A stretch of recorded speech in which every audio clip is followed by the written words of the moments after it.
Bueno, estamos en el último tramo de este cuarto Congreso de Economía Regional.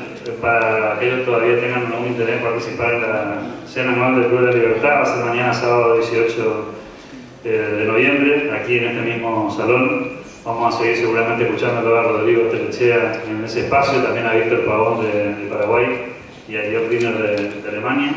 Y vamos a celebrar un poco el cierre de actividades del año del Club de la Libertad.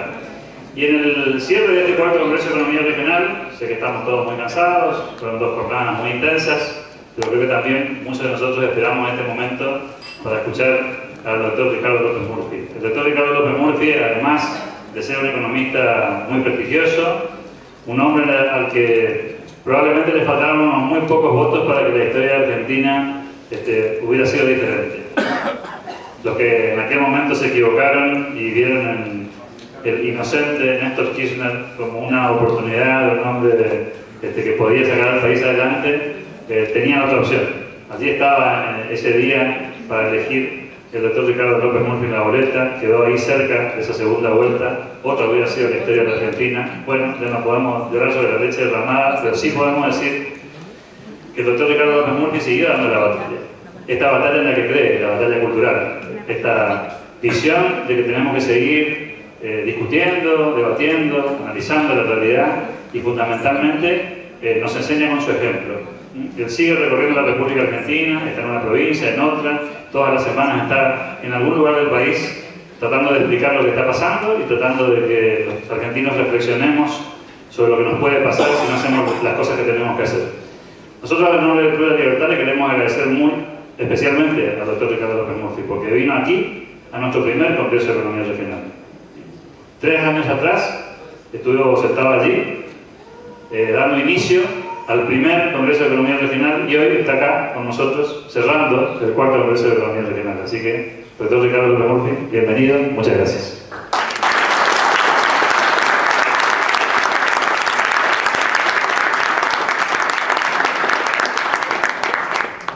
Buenas tardes a todos.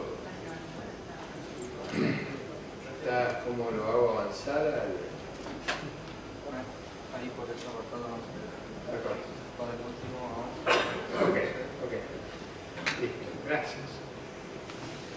Buenas tardes a todos. Muchas gracias, Alberto, por el reconocimiento. Es cierto que no he faltado una vez a estos congresos de Corrientes. Y es verdad que recorro el país infatigablemente tratando de que los argentinos revaloricen la experiencia de la libertad. No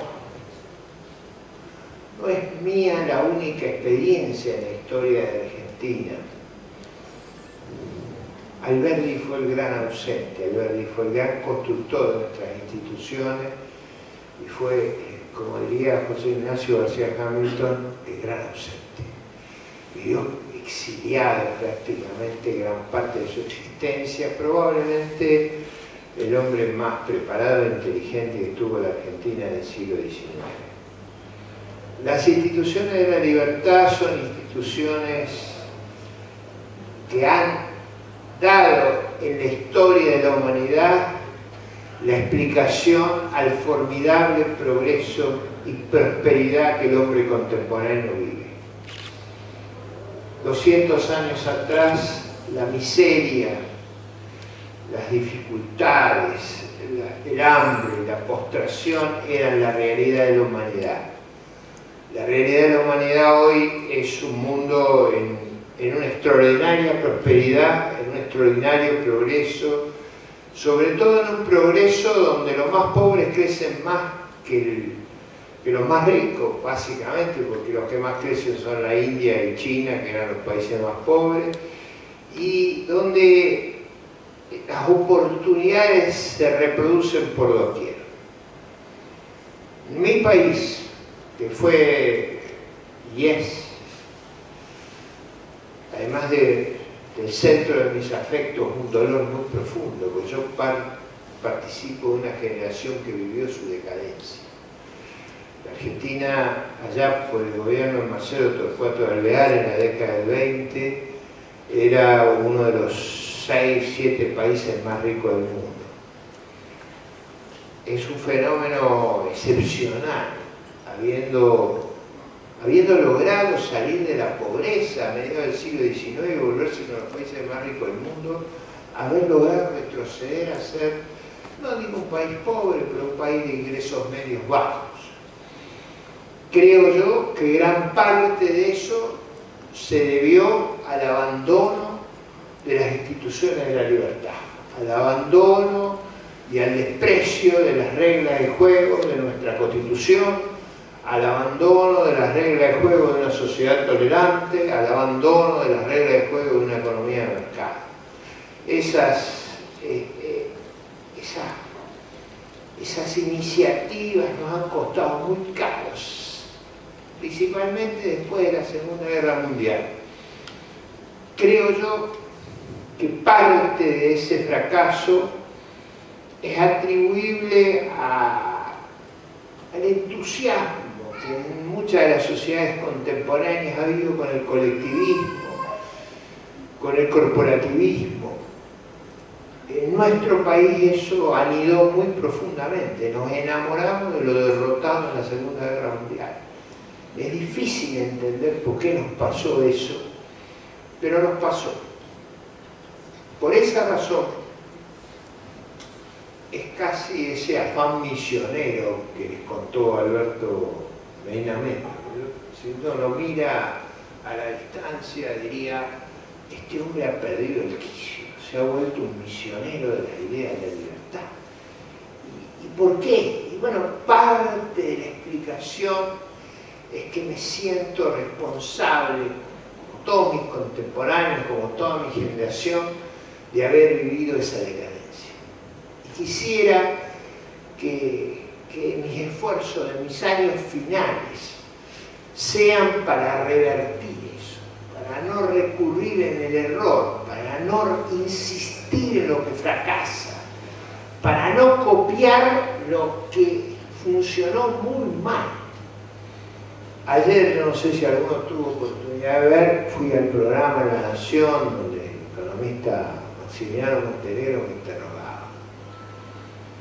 En el intervalo, antes de entrar, conversábamos con él qué tragedia sería si repasáramos los videos de 7, 8, 10 años atrás, cuando yo decía lo de Chávez termina muy mal y todo el espectro político argentino endiosaba a Chávez.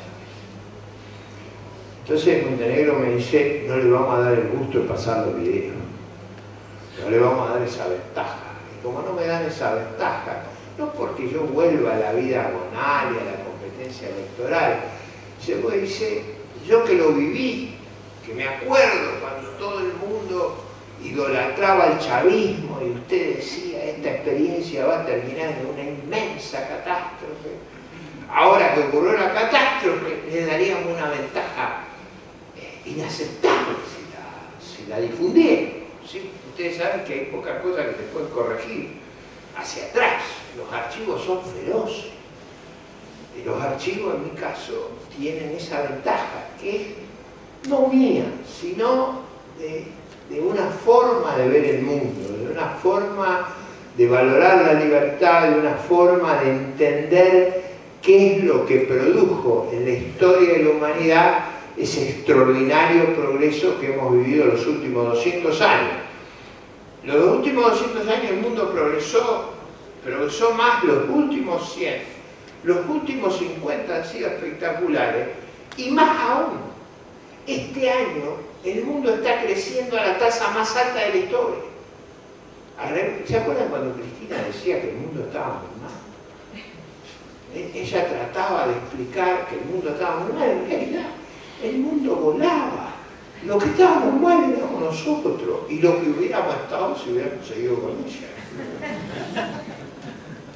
Ahora bien, cuando Alberto Meinamento me invitó a la conferencia, yo le propuse, no me haga discurrir sobre los debates cotidianos, no me haga discurrir sobre lo que tengo que ejercer, la polémica en el mundo contencioso de todos los días. denme una oportunidad en Corrientes, que es una ciudad que yo quiero, admiro y disfruto. Tiene una belleza muy particular, Corrientes, costanera. A mí siempre me trae un recuerdo muy agradable estar en Corrientes. Le digo, déjenme reflexionar sobre otra dimensión de la sociedad argentina, sobre la dimensión no de lo que vamos a hacer mañana, si el pacto federal arregla este problema, si la reforma del índice jubilatorio razonable, o si el impuesto va a ser bueno o malo, sino por qué no pensamos la Argentina de largo plazo. ¿Cuáles son nuestros verdaderos dilemas? ¿Cuáles son nuestros problemas?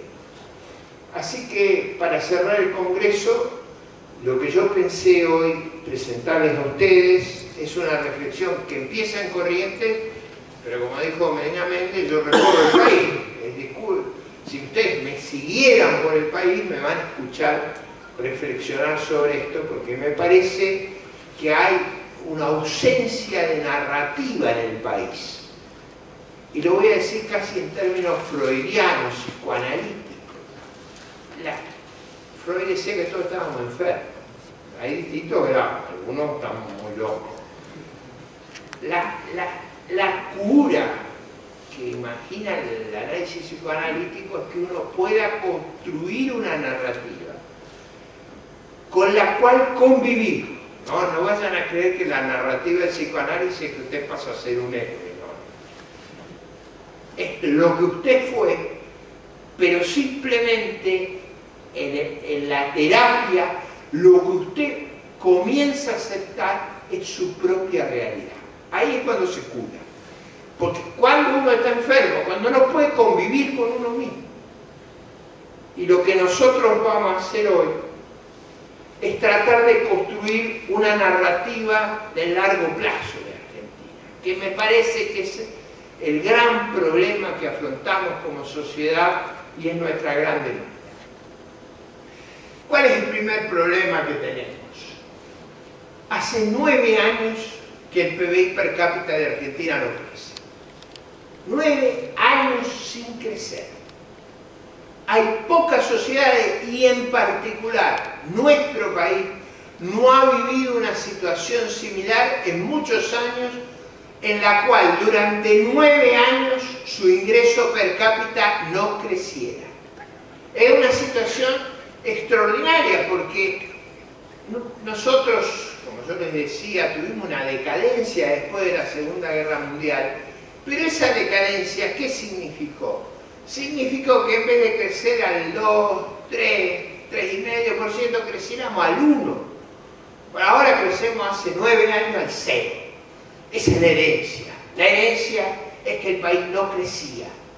Ahora, no es que no crecía porque sí, no es que no venía de un rezago extraordinario. Por ejemplo, yo soy nieto de inmigrantes. Mis abuelos irlandeses y mis abuelos vascos, ¿por qué vinieron a la Argentina? No vayan a creer porque se entusiasmaron, se enamoraron. Vinieron básicamente porque tenían la expectativa, que era cierta en esa época, que iban a progresar mucho más en nuestro país que en sus lugares de origen. Y eso fue cierto desde fines del siglo XIX. La Argentina tuvo un crecimiento vigoroso, un crecimiento extraordinario a nivel mundial. Cuando llegaba la Segunda Guerra Mundial, el gran profesor Paul Samuelson decía: el caso que va a ser excepcional en la posguerra es el de Argentina. Nosotros fuimos capaces de falsificar la previsión de probablemente uno de los más grandes economistas de la historia.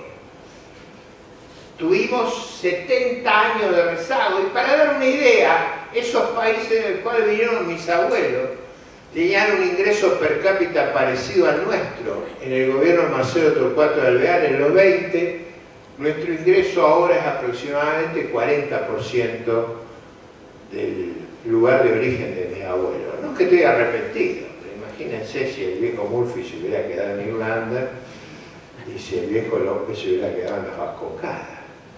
Me tocaba un ingreso per cápita en promedio 2,5 veces más alto. No es una cosa menor, estamos hablando de mucha plata.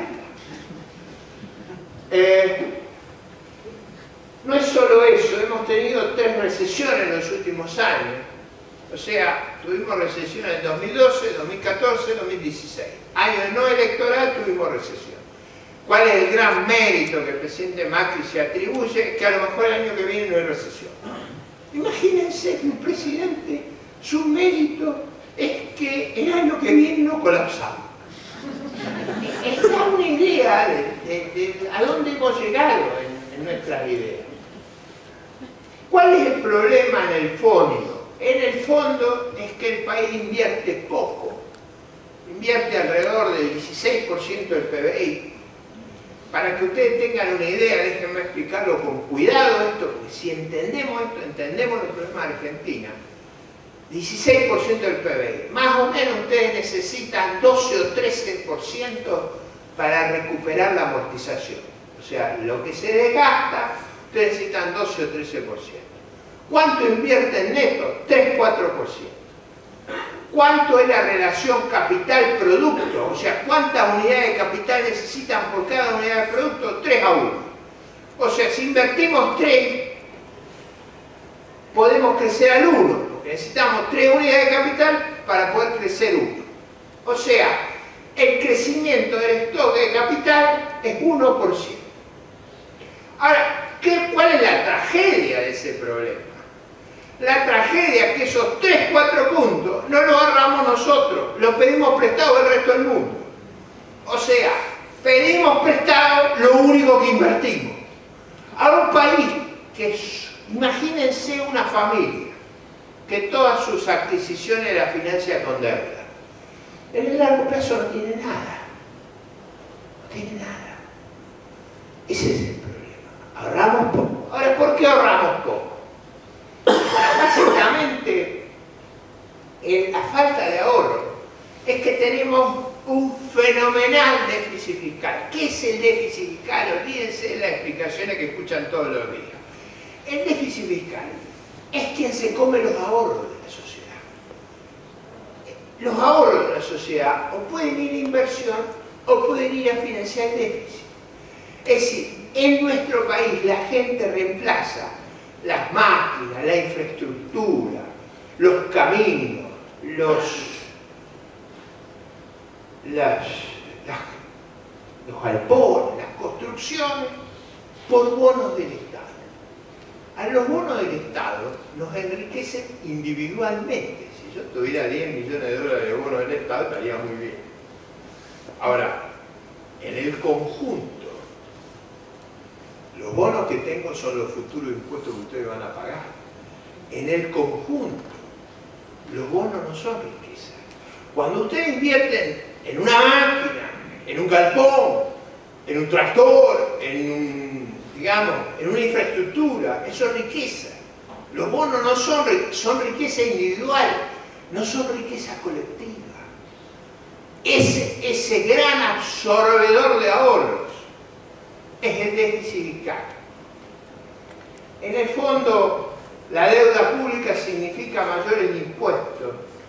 La cuestión crucial que afronta nuestro país es aumentar el ahorro interno y la inversión, lo cual exige reducir el déficit fiscal. Fíjense que el país está enamorado del gradualismo. Y ahí hay dos matices. Están los que creen que el gradualismo es el quietismo. Es decir, no hacer nada. Posterguero. O sea, mañana, después. Y están los que creen que la deuda no cuesta. La deuda cuesta mucho.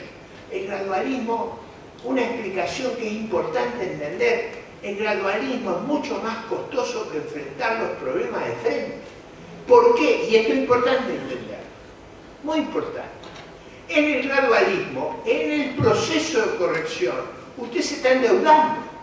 Entonces, al final de la historia, usted tiene que corregir lo que tenía que corregir de todas maneras, más la deuda que acumuló, más los intereses. Es más caro el gradualismo.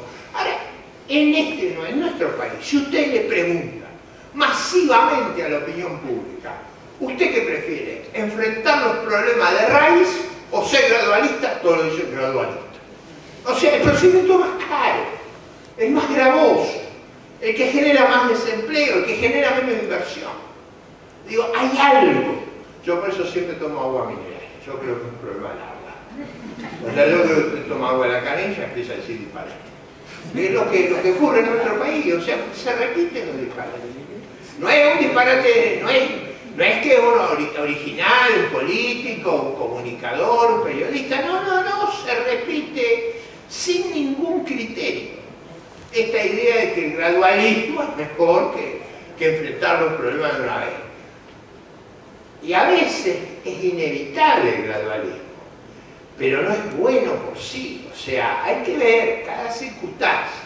Lo que sí tiene que quedar claro a todos, que la clave de largo plazo de la Argentina, lo que resuelve los problemas verdaderos, lo que trae prosperidad, lo que trae mejoras en el nivel de vida, lo que trae empleo, es el crecimiento económico. Sin crecimiento económico, todos los problemas son cada vez más difíciles, porque todos los problemas son una lucha entre nosotros a ver qué le sacamos unos a otros. Cuando el país crece, hay oportunidades para todos. Ese concepto yo quisiera que nos quedara grabado. ¿Cuál es el problema que tenemos para ese crecimiento? Yo mencioné el que es más obvio y elemental, que es el problema de la inversión en capital físico. No hay ahorro. Ahora también tenemos un problema de capital humano, tan serio como el que tenemos en el capital físico. ¿Dónde está el problema del capital humano? Tenemos una pérdida relativa de calidad del sistema educativo. Si ustedes miran las pruebas PISA, las pruebas internacionales que miden el sistema educativo argentino, Argentina estaba al tope de las pruebas. Allá por el año 2000, ahora aparece en el piso. Nunca hemos gastado más plata en educación que ahora, cada vez nos va peor. O sea, el problema no es de plata, nunca gastamos tanto como ahora y cada vez nos va peor. Este problema del sistema educativo es un problema extraordinario para la sociedad argentina, que excede el problema del diseño de nuestro sistema docente, de nuestro sistema pedagógico, digamos, del diseño curricular. Es un tema que, por alguna razón, nuestra sociedad ha bajado sus expectativas. No voy a comentar, yo acabo de volver de Singapur. En Singapur, después de estar trabajando algunos días, me reuní con los miembros de la comunidad argentina. Lo que más me impactó de la reunión fue de varios días de trabajo, o sea, yo ya liberado de mis obligaciones laborales. Lo que más me impactó es que algunos argentinos querían volverse por las exigencias del sistema educativo singapurense sobre sus hijos.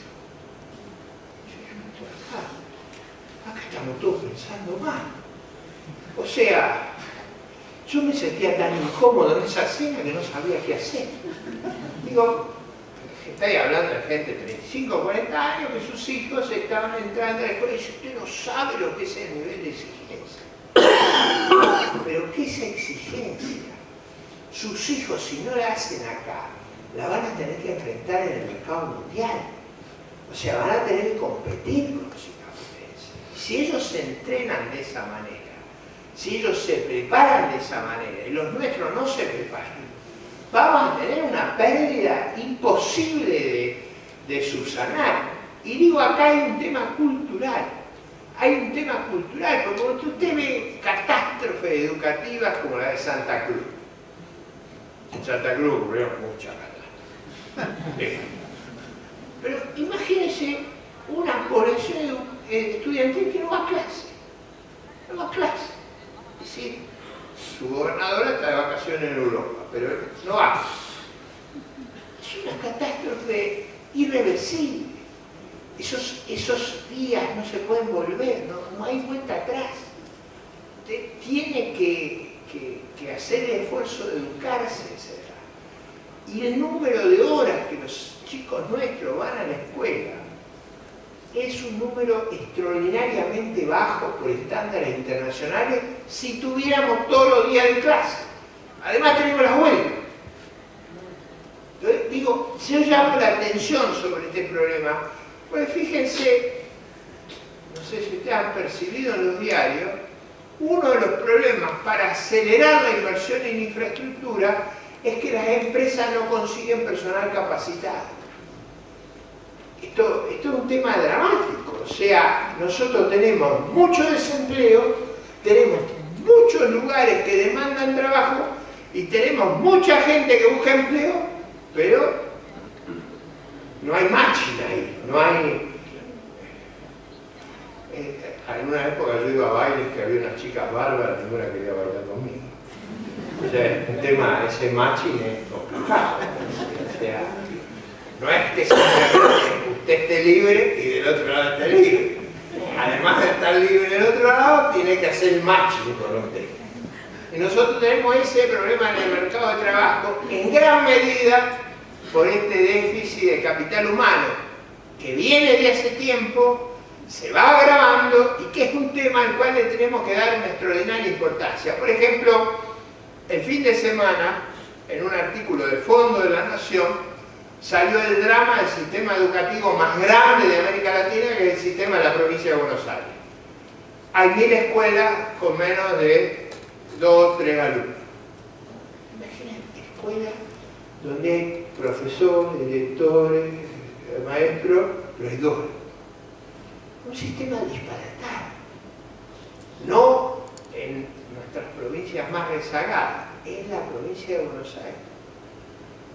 Ese es un desafío inmenso que tenemos por delante, que creo yo es una gran traba al crecimiento, porque supongamos que viniera un gran flujo de inversiones a la Argentina.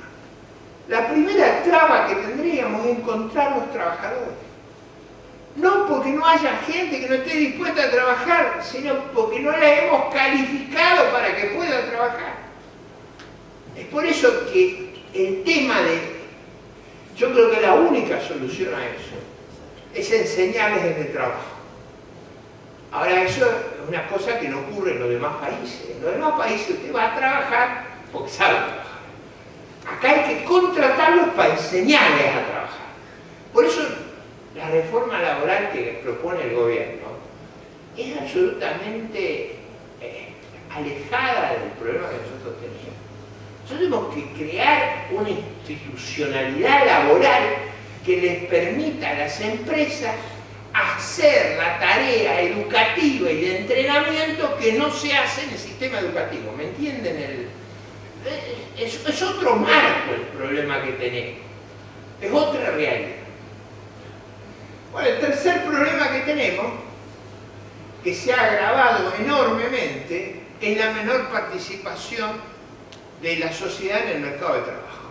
Es decir, la gente se ha acostumbrado a vivir de los planes y no del trabajo. No estoy diciendo tiene que haber o no planes, es otra historia.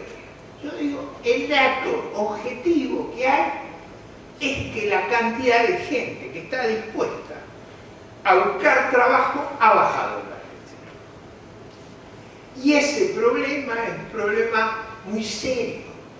Nosotros necesitamos que haya una predisposición cultural a ganar el pan con el sudor de la frente. Esto no es simplemente porque eso ayuda al crecimiento económico, no es simplemente porque nos va a dar recursos, sino porque las sociedades modernas democráticas dependen de que la gente gane el pan con el sudor de su frente y no de la mendicidad oficial. Si usted vive de la mendicidad oficial, usted no es libre. Usted escucha las sugerencias. No digo solo en el voto, en muchas cosas. Si usted vive poniendo la manito, el que pone la manito le dice, anda para allá. Es decir, no es simplemente lo que nos daña en el crecimiento económico, no es simplemente lo que nos daña en nuestra autoestima personal, sino que es crucial a la reconstrucción de la ciudadanía y del valor del ciudadano libre e independiente. Usted es verdaderamente ciudadano cuando no depende del mandón de turno. Eso es esencial que lo entendamos. Entonces, tenemos baja inversión, hemos deteriorado nuestra capacidad de creación de capital humano, hemos disminuido la valoración social de ganar el pan con el sudor de la frente. Esos son tres problemas que tenemos que reconocer. No son problemas imposibles de abordar. Al revés, yo diría, los problemas de Argentina conceptualmente son fáciles. Son fáciles. O sea, si uno me dijera, ¿usted cómo resolvería este problema? Los tres temas son fáciles. O sea, fáciles no quiere decir que sería simpático resolverlo. O sea, si usted dice, dupliquemos las horas que van al colegio los chicos, sería un esfuerzo y se acostumbrarían. Yo creo que además tenemos un tema ahí de qué es lo que enseñamos. Ustedes habrán visto que nuestra matrícula se sesga a la ciencia social y a la cuestión jurídica, básicamente porque los entrenamos poco en matemáticas. Cuando uno mira, una cosa que me contaban en Singapur y en Hong Kong es que la enseñanza al principio está terriblemente cegada a la matemática.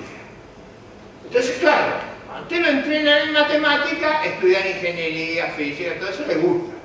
Si a usted no lo entrenan en matemática, ve una fórmula y se atesta. ¿Está claro? Entonces ahí hay un tema, no solo la matemática, además no se puede estudiar con parola. No es parola que reemplaza, ahí usted es cola y silla la matemática. O sea, de hace 20 veces el mismo ejercicio, al final lo aprende. Bueno, el otro problema que tenemos es que nuestra productividad está estancada. O sea, hace 20 años que nuestra productividad no crece. Si no crecen los recursos, ni crece la productividad, sería asombroso que creciera la economía. Ese es el tema central y decisivo de nuestra sociedad en los próximos años. ¿Cómo hacemos para invertir más? Eso implica ahorrar más. Porque la idea, ustedes saben que ahora está muy popular la idea que no tenemos que ahorrar, no tenemos que endeudarnos. Eso no hay ninguna sociedad que ha crecido en base a la deuda. O sea, no es verdad eso. O sea, que usted use la deuda complementariamente es una cosa. Que usted crea que su acumulación va a depender del endeudamiento, a mí me parece insensato. Tenemos que aumentar la eficacia de nuestro sistema educativo con objetividad. No peleamos y para decir, objetivamente. ¿Qué meta me pondría yo ahí si yo fuera presidente? Yo diría, mire, yo quiero pasar del último lugar en las pruebas PISA al primer lugar. Y voy a juzgar a los ministros de Educación y al sistema que estamos proponiendo por la capacidad que tengamos de hacer eso. Ahora no hay libertad, si para eso se necesitan no 500 horas de clase, sino 800, 900, métale. Y meta mucho esfuerzo y meta en la conciencia de nuestra sociedad que a la escuela no hay que reclamar por la exigencia de los maestros, sino por la poca exigencia. O sea, lo que hay que ir a reclamar es que nuestros hijos no pierdan, nuestros nietos, en mi caso, no pierdan el tiempo. La productividad depende mucho de las condiciones en las cuales competimos. Imagínense ustedes, bajo el cepo, bajo las restricciones, bajo los controles de precios, bajo todas las cosas que vivimos en los últimos años, era muy difícil aumentar la productividad, era un milagro sobrevivir. El gran desafío que tiene la economía argentina ahora es competir. ¿Cómo se sube la productividad en el mundo, en todas las actividades? Hoy tuve un largo intercambio con los estudiantes por la libertad. Y les contaba que hace 200 años uno no elegía a su pareja. elegían los padres, a veces con más criterio que uno, ¿no? Pero digo, uno no elegía, lo elegía. Y bueno, todavía en el mundo musulmán pasa, imagínense lo que es ese problema cuando usan la burka y solo le ve los ojos. Imagínense lo que ocurre el día que a usted se le sacan los... Es como una inmensa sorpresa. También les comentaba, para un poco una nota de digresión, cuando yo era muy joven, estaba de moda la revolución cultural maoísta. Yo soy contemporáneo a la revolución cultural maoísta, ya por fines de la segunda mitad de la década de los 60. Estaba la idea que había que colectivizar todo. En China a los profesores de literatura los mandaban a cuidar los chiqueros, porque para que revaloraran el trabajo manual. Hicieron un desastre. Yo tenía un compañero en la universidad que también da una idea de lo que es el colectivismo, que era muy feo. Era maoísta y muy feo. Y él tenía la propuesta de que el último baluarte del pensamiento burgués era la libertad de elegir la pareja. Él decía que lo único igualitario que había era que sorteáramos las parejas. Digo, si es malo la conducción de la familia, no sabe lo que es el colectivismo, llevado hasta su última impresión. Bueno, la única manera de que las cosas funcionan bien es que usted tiene que competir. El mundo moderno es un mundo de competencia. La competencia es una forma de colaboración, pero es una forma que lo obliga a usted a mejorar permanentemente. La Argentina necesita un shock de competencia y creo que ese es el gran desafío de los próximos años, producir un enorme shock de competencia. Bueno, ¿cuál es el segundo tema de largo plazo? No estamos hablando del corto plazo, estamos hablando de visiones de largo plazo. La Argentina, ustedes no van a entender lo que estoy poniendo ahí. ¿Quién fue Rocco? La ley Rocco.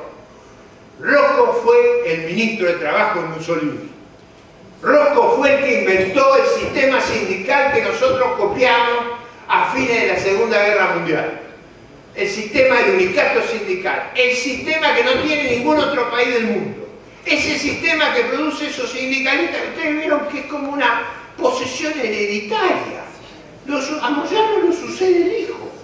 Es el único lugar donde tenemos sucesión filial.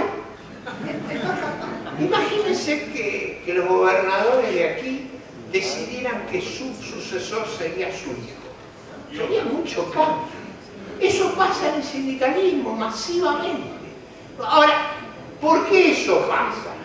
Pasa porque nuestro sistema está organizado, no se sabe, no se conoce, pero dado que hoy yo tenía libertad para hablar de los problemas de fondo, la ley Rocco es la ley fascista, es la ley que trajo Perón acá y nos impuso el régimen sindical y que ha generado esta patología de esos líderes sindicales. Ustedes vieron que nuestros líderes sindicales son en general panzones, abundantes, prósperos. Es un montón patológico todo eso. No es que pretendo que sean maratonistas, pero digo, ese régimen ha generado una enorme rigidez, una falta de adaptabilidad y ha generado un problema muy grave de la Argentina, que es la informalidad. Nosotros tenemos la mitad de nuestra gente trabajando en el sector privado, la mitad en negro. O sea, la mitad en blanco y la mitad en negro. Cuando muestran los números, en general no da la mitad, da 35 o 40% porque ponen los empleos estatales. Pero saquen los empleos estatales, la mitad del sector privado está en negro. El otro problema que tenemos es que el gran dilema de la sociedad argentina es que no podemos modificar los convenios del año 75. Todos ustedes son jóvenes, bueno, salvo usted y yo acá, nos acordamos, le digo al ex gobernador, los dos nos acordamos de los convenios del año 75. Fueron una monstruosidad, una cosa monstruosa. Esos convenios están grabados a fuego en nuestra legislación laboral. Usted puede decir cualquier cosa, no me toque los convenios. Son convenios disparatados en dos dimensiones: por la rigidez y porque no se han adaptado al cambio tecnológico. El cambio tecnológico es dramático. Déjenme ilustrarlo con dos cosas. Hay muchos cambios tecnológicos que son dramáticos. Por ejemplo, ustedes saben que la casilla de peaje en todos los países del mundo, eso está es electrónico. Nosotros, por presión sindical, tenemos que poner poca casilla electrónica y mucha de pago personal para generar trabajo artificial. Pero mírenlo en la prensa. Hoy gran parte de la prensa se ha vuelto digital. Los jóvenes, ¿cuántos de los jóvenes que están en esta sala compran el periódico como yo lo compraba cuando tenía la edad de ustedes? Ninguno, todos lo leen por la computadora. O sea, lo normal es leer por la computadora los periódicos. Ahí se ha producido un cambio tecnológico enorme. Ahora, en ese sistema que hay un cambio tecnológico enorme, usted quiere que usen la legislación laboral rígida de hace 40 y pico de años, no queda un diario en pie. O sea, las reglas han cambiado, no podemos pretender que haya el linotipista, no existen más las máquinas esas. Le voy a dar otro ejemplo que a mí me preocupa más. Me preocupa más porque es más complicado. Ustedes han observado que en el mundo el sistema financiero que está surgiendo no es el que nosotros conocemos, es un sistema financiero digital. Está entrando Mercado Libre, Amazon, o sea, los verdaderos jugadores nuevos, para no decir el Bitcoin, o sea, instrumentos que los estados no intervienen. Ahora, fíjese lo que eso significa a largo plazo. Nosotros tenemos una regulación armada pesada sobre todos nuestros bancos y están compitiendo con bancos que son digitales. El Banco Central de Argentina está considerando en este momento la apertura de 3 bancos digitales. Un gran banquero argentino, el otro día salíamos de una conferencia del Banco Central y me codea y me dice: Ricardo, ¿a usted no le parece delirante esto que está pasando? A mí el Banco Central me controla las cuentas, quién deposita en caja de ahorro, me obliga a tener encaje, me obliga a que mis inversiones en dólares sean parejas con mis préstamos en dólares, y mis competidores son digitales, ni sucursales, ni sucursales. Ahora digo, ¿cómo una legislación rígida va a permitir a nuestro sistema financiero adaptarse a esa realidad? El Banco Central el otro día anunció como una gran novedad que nuestros bancos van a poder almacenar los datos en la nube. La nube es, bueno, ustedes almacenan todos los correos. Piensen la desventaja que le estamos poniendo al sistema financiero formal versus Mercado Libre. Yo no sé si ustedes han operado con Mercado Libre, pero Mercado Libre los tiene calculados, o sea, los tiene medidos. Es peor que lo que era mi suegra, que me tenía calculado el peso antes de comer y después de comer. O sea, el mecanismo, imagínense lo que es el scoring que hace el Mercado Libre versus un banco común. Usted a Mercado Libre le deja de pagar una cuota y no se puede comprar ni una camiseta. Al banco no tiene ninguno de esos instrumentos parecidos. Por eso esa rigidez va contra el sentido común y alimenta dos cosas increíbles. Una fue la contrarreforma. La contrarreforma empezó con Herman González y se consolidó con el presidente del bloque oficialista en toda la década kirchnerista. El otro problema dramático que tenemos es el ausentismo. O sea, en nuestro sistema productivo tenemos indicadores de ausentismo catastróficos. En ese artículo que yo les señalaba sobre el sistema educativo de la provincia de Buenos Aires, en las escuelas de gestión estatal, el ausentismo está entre 20 y 25%. En las escuelas de gestión no estatal está en menos del 1%. Tenemos un problema, o sea, un gran problema. ¿Cómo era que decía el Apolo? Houston, tenemos un problema. Tenemos un problema ahí muy serio. La cuestión previsional, ese es otro gran desafío que tiene la sociedad argentina. A ver cómo lo puedo contar de una manera muy simple. Ahí tenemos dos grandes desafíos. El primer desafío es lo que me ha pasado a mí. O sea, digo, caso personal. Cuando yo empecé mi vida profesional, allá lejos y hace tiempo, a principios de la década del 70, la expectativa de vida que había era que yo viviera 73, 74 años. Eso era, digamos, el promedio.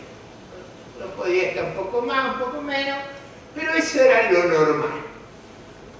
El punto es que ahora, ya en mi vida avanzada, he descubierto que la expectativa de vida en mi generación se corrió, pero no se corrió un poquito, se corrió 10 años.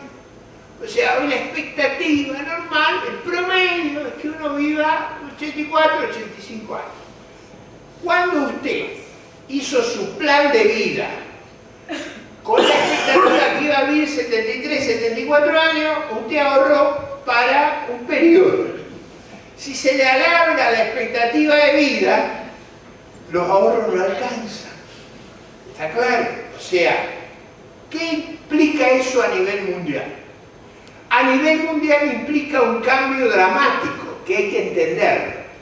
A nivel mundial, eso ha generado una explosión de ahorros. Fíjese qué le pasa a la gente en los países desarrollados o avanzados. Ahorra más, pero como la tasa de interés es cero, tiene que ahorrar cada vez más. ¿Se dan cuenta? O sea, la necesidad, eso es lo que ha producido tasa de interés en el mundo. Ese alargamiento de la expectativa. Por otro lado, el otro problema es el riesgo de los tratamientos asimétricos. Es decir, ¿qué hacemos con la gente que cumple y con la gente que no cumple? El sistema que teníamos antes, o sea, el sistema de Cristina, jubilaba a la gente, hubiera aportado o no hubiera aportado. Ahora, ¿qué es lo que ocurre si yo le doy el mismo reconocimiento? ¿Usted aporta o no aporta? ¿Qué es lo que va a hacer usted? Lo vamos a tener que buscar con anteojos para que aporte, para encontrarlo. O sea, la lógica natural es negarse a aportar. La Argentina tiene que resolver ese problema. Y voy a ser brutal. Mire, las mujeres aportan 30 años en nuestro sistema y tienen, cuando se retiran, una expectativa de vida de 25 a 26 años. O sea, si yo aporto durante 30 años el 10, ¿cómo hago para cobrar durante 25, 26, 80? Si alguno de ustedes descubre la matemática que da lugar a ese resultado, por favor comuníquenmela, porque creo que me lleva al premio Nobel. No existe esa base actuarial. Tenemos que reconocer ese problema, no inmediatamente, esto no se puede corregir de un día para otro. Hay que corregirlo en los próximos 30 años. Pero tenemos que empezar hoy. Por ejemplo, ¿cómo haría yo? Yo haría todos los meses, cada 3 meses corremos un mes la edad de retiro. O sea, hoy nos retiramos a los 60, en 3 meses nos retiramos a 61 meses, en 6 meses 62, o sea, eso se produce a lo largo de 30 años la corrección. Pero esa corrección la necesitamos para ser consistente con la realidad de una expectativa de vida distinta, si no el sistema colapsa. El sistema colapsa, o sea, usted no puede tener compromisos de pago que son inconsistentes con la base de pago.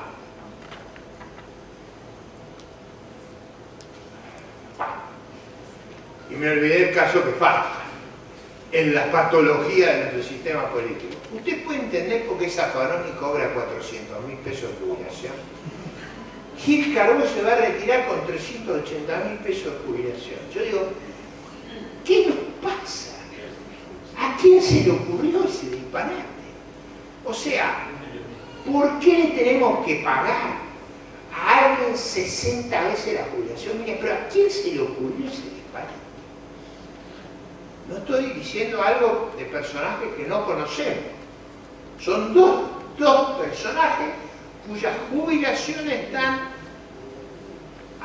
transparentes. La señora Gil Carbó se va a jubilar con 380.000 pesos y el señor Zaffaroni cobra 400.000 pesos de jubilación. Vale la no, 400 más el aguinaldo, ¿no? O sea, prorratenme el aguinaldo. ¿Cuál es la lógica de eso? ¿A quién se le ocurrió? ¿Cuál fue el sistema político que dio lugar a semejante disparate? Eso lo tenemos que preguntar. No el hecho en sí, yo no subjetivizo. Yo digo, ¿cuál es el sistema político que da lugar a estos disparates? Por supuesto, imagínense que yo quisiera corregir la edad de retiro de las mujeres y lo dejara a los Zaffaroni jubilarse con 400.000 pesos. Me mata. O sea, tengo que corregir las dos cosas. O sea, no puedo decir, las mujeres en 20, 30, 35 años se van a jubilar a los 68 años. Que es más o menos lo que va a tener que ocurrir. Pero todas mis amigas, yo ya no tengo amigas jóvenes. Mis amigas más jóvenes están en 52, 53 años, están todas furiosas porque estoy diciendo eso. Digo, ninguna de ellas se va a jubilar, va a pasar 61 o 62, porque estas reformas concluyen en el año 52 si se hace. Igual es difícil reformar. Ahora, si uno quiere hacer la reforma sin ocuparse de los Zaffaroni y los Gil Carbó, es imposible. La cuestión cultural. Este es un tema también importante en largo plazo. Las sociedades exitosas son sociedades que tienen un proyecto en común. La cosa que más me impresionó a mí, yo hace muchos años atrás, venía de una ciudad del interior, fui a estudiar a Estados Unidos, pero nunca había visitado Estados Unidos, o sea, fui con un gran pajuelano ahí, ¿no? La anécdota más divertida es que llegué a la universidad vestido de traje, como íbamos nosotros a la Universidad de La Plata. No había nadie vestido de traje, me miraba como un bicho raro en la Universidad de Estados Unidos. Una cosa que yo vi en Estados Unidos, en esa época que ha perdido Estados Unidos, es que el grueso de la sociedad estaba en el centro. Los republicanos y los demócratas tenían pequeños matices de diferencia. Nikita Khrushchev, que era el líder de la Unión Soviética, decía, burlándose de los partidos políticos americanos, la diferencia entre los republicanos y los demócratas es como entre la Pepsi y la Coca-Cola. Eso que él veía mal, yo lo veía espectacular. Porque eso, ¿qué quería decir? Que esa sociedad no estaba polarizada y que lo que uno elegía era el mejor equipo de gobierno. Es decir, las sociedades funcionan cuando todos tenemos un ánimo de concordia, de un proyecto en común. Cuando la sociedad vive en una cuasi guerra civil larvada, cuando vivimos concentrados en el odio y en la descalificación, no funcionamos porque nuestra única obsesión es ver cómo nos jorobamos al otro. Reconstruir la concordia es un tema central de nuestro futuro. Yo diría, una agenda central de nuestra sociedad es reconstruir la concordia. La concordia no quiere decir la unanimidad, no quiere decir el pensamiento único, quiere decir tengamos los matices plurales que querramos, pero tengamos la actitud de comprender, convivir y cooperar con otros. Ese atributo es central que lo recuperemos, por eso es muy importante que no sea el odio y la venganza el motor de nuestras acciones. El segundo gran tema de nuestra cuestión cultural es la transparencia. Y acá sí quiero ser, este es el tema, los que abordé son importantes, este es el tema que juzga nuestro futuro. La lucha contra el crimen organizado y la corrupción. En eso no podemos tener cuartel. No se engañen. O enfrentamos nosotros o lo van a enfrentar por nosotros. Y ustedes, digamos, esto es un dato de la realidad, no es que el mundo desaparecieron las cuentas secretas de Suiza porque de golpe en las élites mundiales surgió la benevolencia. No, se acabaron los paraísos fiscales por una sola razón. Se acabaron porque era necesario acabar con ellos para tener un instrumento para luchar contra el terrorismo y el crimen organizado. Es decir, se acabaron porque eran un vehículo que generaba un potencial de acumulación de fuerzas para los sectores adversos a la sociedad libre y abierta. Véanlo para bajar un cambio a nuestra realidad. Véanlo en el problema de fútbol para todos. No somos nosotros los que estamos jugando. Los crímenes, los escándalos, las corrupciones ocurridas acá están siendo juzgadas por los fiscales de New York con una severidad y una agresividad. Bueno, acá se suicida la gente. Cuando ustedes vieron lo que pasa, la gente acá se suicida cuando escucha los relatos de los fiscales. Es una cosa dolorosa, pero impactante. Para que entendamos lo que está en juego, para que todos entiendan que esto debe ser una prioridad nacional. Y lo digo en Corrientes, donde han ocurrido cosas delicadas. Quiero que todos entendamos bien. En esto nos va el futuro. O actuamos con firmeza contra el crimen organizado y la corrupción, o nos destruimos como sociedad.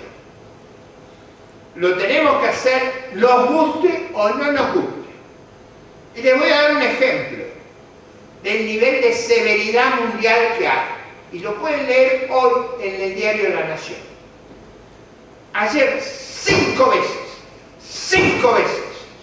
el fiscal de New York le preguntó al señor Busaco si le había dado plata al presidente Macri. Las 5 veces contestó, gracias a Dios que no. Digo, no es que están buscando ahí abajo el portero, al limpiabota.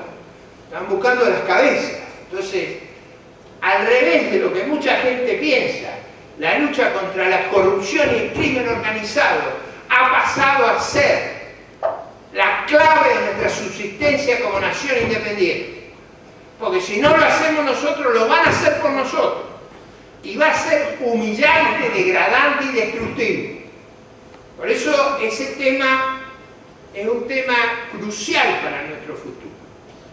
No es que están cayendo presos porque de golpe alguno se avivó. Están cayendo presos porque es una tendencia mundial. O lo hacemos nosotros, lo van a hacer por nosotros.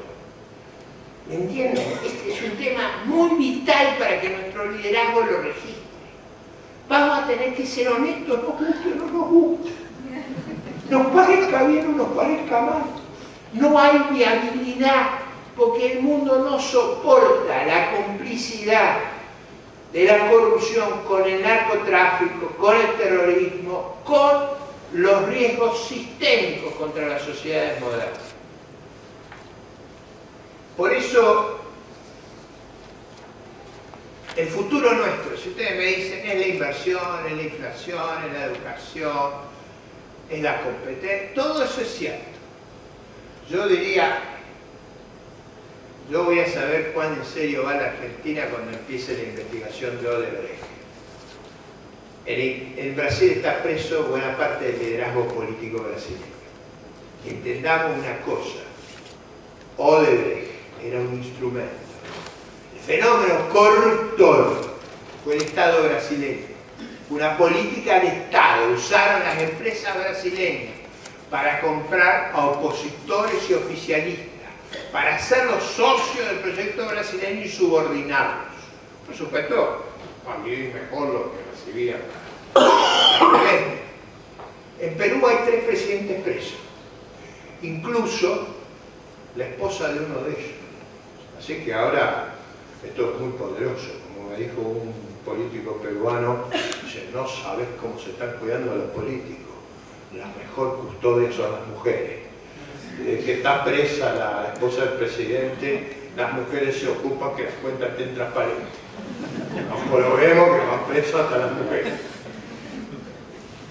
En Argentina falta la investigación sobre Odebrecht. Y es muy importante. ¿Por qué? Porque no es Odebrecht. Es que ese mecanismo era un mecanismo de dominación. Se compraba oficialismo y oposición. ¿Por qué compraban oficialismo y oposición? Porque Odebrecht pagaba las campañas políticas. Para que usted, cuando el embajador brasileño lo llamara, estuviera predispuesto, simpático, cooperador. Si usted no estaba simpático, dispuesto y cooperador, venía de Odebrecht y decía: ¿usted acordás lo que te dimos en la cuenta que tenés allá? ¿Querés que lo mostremos? Entonces usted te decía: ¿qué tengo que hacer? ¿Me entienden cómo era el mecanismo? Porque en la Argentina tenemos una oportunidad inolvidable. Porque los Kirchner no dejaron participar a la oposición. Los Kirchner se la guardaron ellos. Entonces, tenemos una ventaja bárbara. Como hay un amigo mío que dice siempre que él siempre habla de la gran fidelidad que tuvo a lo largo de su vida con su mujer. Entonces, sin vergüenza que yo tengo conocido, dice: ¿y tuviste oportunidades? No, no tuve. Entonces no vamos. El problema es que hubiera sido fiel con oportunidades. Sin oportunidades.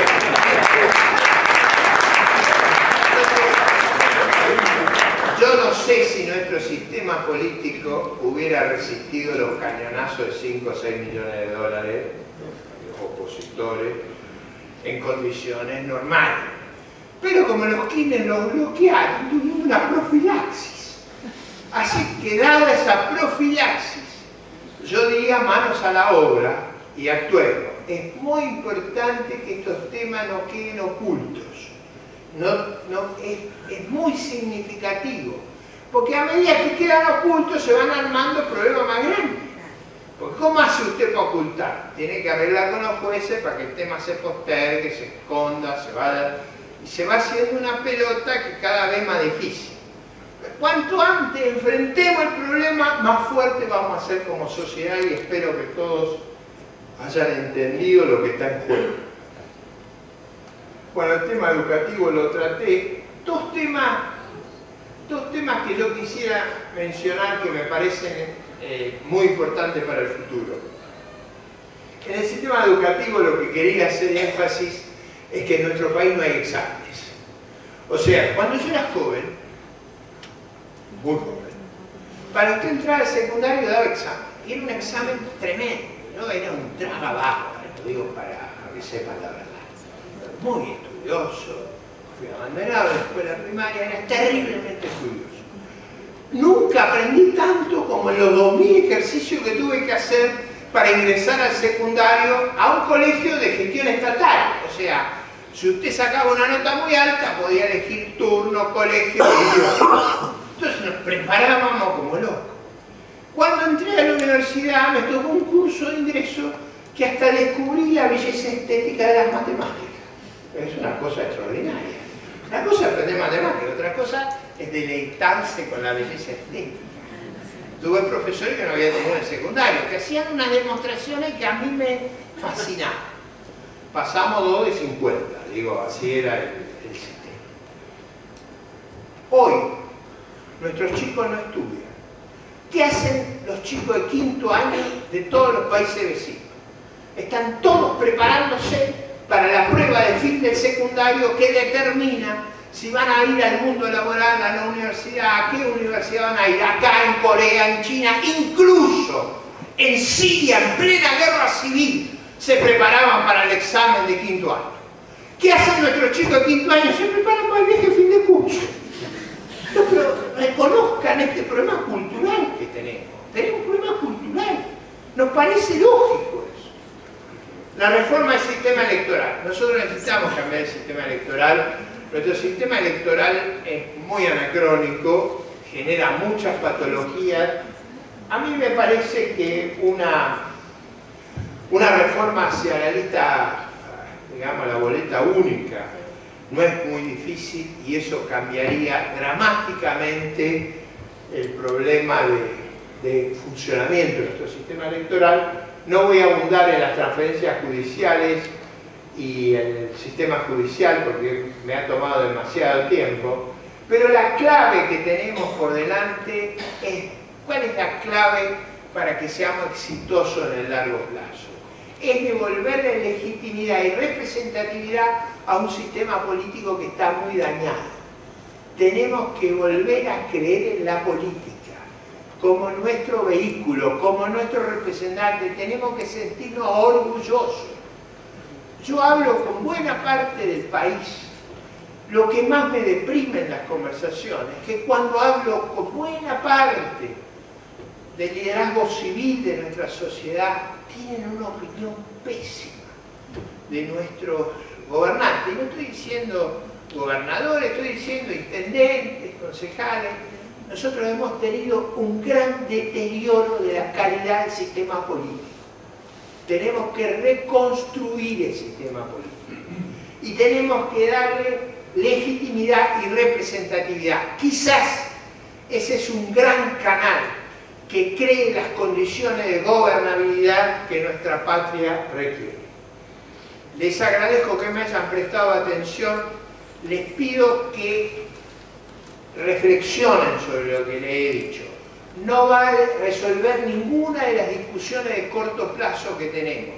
Sí estoy tratando que pensemos los temas cruciales para volver a ser ese país vigoroso, de gran crecimiento, de instituciones de increíble calidad que generaron en la presidencia de Marcelo Torcuato de Alvear que fuéramos el ejemplo del mundo, el emblema de los países libres, el ejemplo que había que seguir para prosperar y progresar. Yo quiero recuperar para mí, para mi descendencia, para ustedes, para nuestra comunidad, ese sueño colectivo que nos hizo tan vigorosos en el pasado, tan exitosos. No hay nada que implica que tengamos que fracasar o que ser decadentes. Argentinos, manos a la obra. Muchas gracias.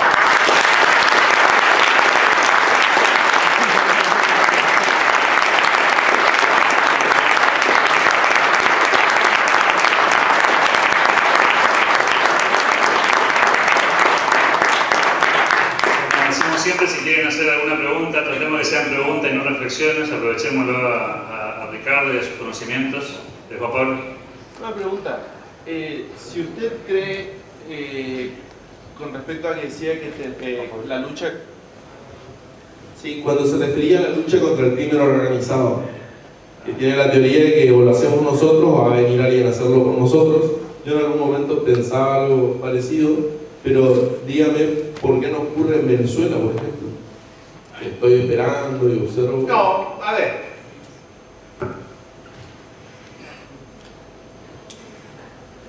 En Venezuela ha ocurrido probablemente la catástrofe más grave que ha conocido el mundo contemporáneo. No hay una catástrofe equivalente. Por eso repase lo que yo le contaba de Montenegro, que no quiere ponerlo los videos de programas anteriores cuando todos eran chavistas. Es probablemente la crisis más grave que reconoce la humanidad en los últimos 100 años. El ingreso per cápita de Venezuela ha caído más del 50%. Ni los países en guerra, ni la Alemania despedazada tuvo una caída del nivel de vida de la magnitud de lo que ha ocurrido en Venezuela. Una cosa inenarrable. ¿Quién se ha hecho cargo de Venezuela? Es fácil. Hoy la fiscal, la que era la fiscal del chavismo, fue a la Corte Mundial Penal a hacer la denuncia. Y hay 7 funcionarios que están denunciados por actos criminales de una magnitud extraordinaria. No lo está denunciando Ricardo López Murphy, lo está denunciando lo que era la fiscal Ortega del chavismo. La situación ahí es dramática. ¿Por qué no hay un cambio ahí? Bueno, objetivamente, lo que ha ocurrido es que una banda gangsteril se ha hecho cargo del país. O sea, están los gángsters acá. Los gángsters, no hay un procedimiento sencillo para sacarlo. O sea, los gángsters van a luchar y van a hacer lo imposible por sobrevivir. Tengo mis dudas que eso sea factible. ¿Por qué razón? Porque todos los meses la producción de petróleo cae. O sea, Venezuela vive del petróleo y decimos, no es solamente la opresión, la represión, la barbarie que usted utilice. Necesita que el sistema funcione, que se reproduzca. La caída del nivel de producción de petróleo es sistemática. No mantienen las refinerías, no mantienen los pozos. La otra solución es una operación militar extranjera. Eso yo no veo que vaya a ocurrir. Yo no creo que haya nadie que esté dispuesto a hacer eso. Entonces, el proceso va a seguir su curso. ¿En qué sentido están juzgados? Usted sabe que ninguno de ellos puede salir del país. Los ministros, viceministros que salen de Venezuela son detenidos. Detenidos por gángster. O sea, en España, donde vayan. Los sobrinos de Maduro están detenidos para, digamos, son dos perpetuas. O sea, no. Esa gente no va a aflojar rápido. Está luchando no contra una idea política, está luchando como si yo le dijera a usted, si usted no lucha, la consecuencia es la prisión perpetua. Le puedo asegurar que usted va a darle una alternativa a combatir. Están combatiendo. Ahora, no hay ninguna impunidad posible ahí. Ninguna impunidad posible. Ninguno de ellos se escapa de la prisión perpetua si dejan el poder. Para no dejar el poder están dispuestos a asesinar a los jóvenes en las calles. Matan a los jóvenes, reprimen con ametralladora las protestas civiles pacíficas. O sea, el régimen más bestial no puede ser. Ahora, no hay impunidad. Se van de ahí y van presos. Las fortunas enormes que han acumulado en el exterior ni las pueden ir a buscar. Usted sale de ahí, pero usted se queda ahí, está armado hasta los dientes, viendo ahí, esperando. Es un régimen terrible. Es un régimen muy decadente, es un régimen que ha hecho un inmenso daño. Yo nunca me imaginé que se podía ir tan lejos. Me cuesta entenderlo. Ahora, si yo fuera un líder venezolano hoy, estaría con un susto bárbaro. ¿Por qué? Yo no sé si han reparado que un dictador parecido a los venezolanos acaba de caer, que es el señor Mugabe en Zimbabue, que durante 37 años ejerció una dictadura feroz. Hasta que llegó el punto, Mugabe cometió el error, no sé si lo han seguido, tipo vivo, pero cometió un error. Quiso nombrar a su esposa sucesora. Eso fue mucho. Eso hay un límite. Eso produjo un golpe de la Fuerza Armada y bueno, yo reconozco, el punto que yo hago es que nada va a quedar impune. El problema es cuánto demora en ser juzgado cada uno. Patricia. Doctor, buenas tardes. Sí. Doctor, usted hoy hizo declaraciones sobre que observaba tres variables que para usted son importantes. No sé si se escucha. Sí. Bueno, usted dijo que había que observar el riesgo país, el nivel de exportaciones y el déficit fiscal. La pregunta que me gustaría hacerle es, ¿cómo encuentra usted en este momento, a hoy, cómo estamos evolucionando en cuanto a esos tres aspectos? No, la corrijo, dije otra cosa. Dije tres, te acertó dos y le erró el número. A ver. Yo dije que había tres cosas que en la situación coyuntural a mí me preocupaba. El primero es el rico país. Eso es lo que yo miro todas las mañanas. O sea, vieron que la gente mira la temperatura, si va a llover, yo esto, y miro dónde está el rico país. Porque eso determina eso determina nuestro futuro. Si eso sube, que los agarre confesados. O sea, si eso sube, que los agarre confesados. Entonces, ese problema, ¿cuál es la razón de mi preocupación con eso? La preocupación mía con eso es que normalmente eso debería haber bajado después de la elección porque se abatió el riesgo político. O sea, había gente que creía que la fragilidad se debía a la posibilidad de que volviera el populismo. O vamos a traducirlo, a que hubiera una victoria de Cristina en la provincia de Buenos Aires. Esa era la explicación de por qué las cosas no arrancaban. Mi explicación, muchos meses atrás, como yo voy contra el archivo, así que yo no puedo ser mentiroso, estoy como el amigo este que no conseguía hacer mentiras porque no había ninguna oportunidad. Hace muchos meses yo señalé que el problema no era Cristina, lo cual no quiere decir que no es un problema, sino que el problema era el enorme descalabro fiscal que teníamos, que nadie sabe cómo lo vamos a resolver. Entonces, la primera variable, usted lo citó bien, el riesgo país. Si el riesgo sube, que lo agarre confesado. Si vamos a ir bien, tiene que ir bajar. Y bajar fuerte, porque eso es necesario para que el régimen gradual sobreviva. Tiene que bajar, no alcanza con que se quede, tiene que ir para abajo. Si tuviera tiempo discutiríamos cómo va para abajo, pero eso es otra cosa. Segundo punto, usted lo citó bien, que es el volumen de exportaciones. O sea, Argentina yo les conté que hace 9 años que el país no crece. Hace 12 años que nuestras exportaciones no crecen en volumen y en nivel per cápita han caído 15%. El volumen, lo que nosotros producimos. ¿Por qué no se veía antes el problema? Porque el alza de precio que tuvimos en el viento de cola, los enormes precios de las commodities ocultaban el problema. El problema es que no exportamos hace 12 años que el volumen no crece. Por eso es una estupidez cuando lo critican al presidente por bajar las retenciones. Él no puede ponerle impuestos, él no puede castigar las exportaciones. Y acá hay que ver cómo miércoles hacemos para que empiecen a crecer. Ese es un problema. ¿Cuál fue la tercera variable? La que usted omitió, pero que es muy importante.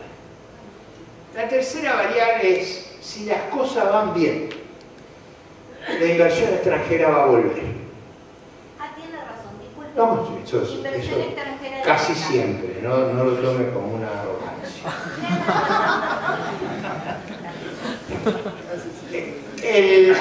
El punto es, nosotros en la década del 90 teníamos el 25% de las inversiones extranjeras que venían a Latinoamérica. Tenemos el 3%. Yo no digo que volvamos al 25%, pero un número razonable sería que la Argentina volviera a niveles de, yo diría, 7, 8, 10% de todo lo que viene a Latinoamérica. Que son más o menos 20.000 millones de dólares. Si acá vinieran 15, 18.000 millones, eso haría que nuestro sistema fuera más sostenible. Las inversiones extranjeras, ¿por qué son importantes? Porque si usted va a venir a poner plata acá por 50 años, veo cómo hacen los médicos que lo chequean. Yo tengo un hijo que se casó hace un tiempo y lo revisaron médicamente como si fuera un reproductor. Es decir, ahora lo revisan. Entonces, los inversores extranjeros revisan nuestra situación. Entonces, un buen test es que vengan. Así no viene. Si las exportaciones no crecen y el riesgo no, algo está mal en Dinamarca. Algo huele mal. No sé yo bien qué es. Pero la pregunta es, ¿por qué esas 3 señales, que son muy claras, muy precisas, y que no permiten no perderse en la bruma? Todo el país está discutiendo si pagamos en las letras, las LEVAC 27, 28, las LEVAC son 2 pesos al lado de lo que hay en el resto. Lo otro es pero muchísimas veces las LEVAC. Son muchas veces las LEVAC. Ese precio hay que mirarlo, es el riesgo país. Acuérdense, riesgo país, volumen de exportaciones, inversiones extranjeras. Esas tres cosas tienen que cambiar el rumbo. Las exportaciones tienen que crecer, el riesgo tiene que bajar, las inversiones extranjeras tienen que venir. Si no vienen, es que algo no anda bien. No es un problema de parola, eso no se convence con parola. Pues parola, si usted lo ve al presidente, va a todos lados, todo el mundo le dice muy bien que va, todo bárbaro. Y la verdad yo creo que es cierto, la gente simpatiza porque el cambio nuestro fue excepcional. ¿Por qué fue excepcional? Porque lo hicimos en paz, de manera incruenta, sin trauma. Entonces es lógico que el mundo diga, ojalá este experimento salga bien. Bueno, yo digo que nosotros tenemos que hacer nuestra parte. ¿Y cómo medir si la estamos haciendo bien o mal? Mire esos tres indicadores y no se va a equivocar. Última pregunta, ¿a ti? Sí, buenas tardes, un gusto conocerlo, lo había visto por tele nada más. La pregunta es que desde que cambió el gobierno tenemos al Fondo Monetario Internacional aquí en nuestro país y bueno, cuando yo estudiaba sabía que al pedir prestado al Fondo Monetario Internacional teníamos que aceptar, obviamente, como usted decía, las cláusulas que ellos nos dan, que es, por ejemplo, entre una de esas, la reducción del gasto público, y muchas veces eso involucra o hace que la gente se sienta un poco resentida, diríamos así, porque en la década anterior se ha visto muy mal al Fondo Monetario Internacional. La pregunta es si realmente estamos haciendo bien las cosas con este gobierno o si estamos por lo menos yendo o avanzando unos pasos. Bueno, para tranquilizarla no tenemos ninguna negociación con el fondo. No tenemos nada firmado, no hay ninguna relación. Con el fondo no tenemos ningún acuerdo. Es verdad que si tuviéramos un acuerdo, si vienen el Fondo Monetario, para explicarle a usted el rol del fondo en el mundo. El fondo es como un guardavidas, como un bañero.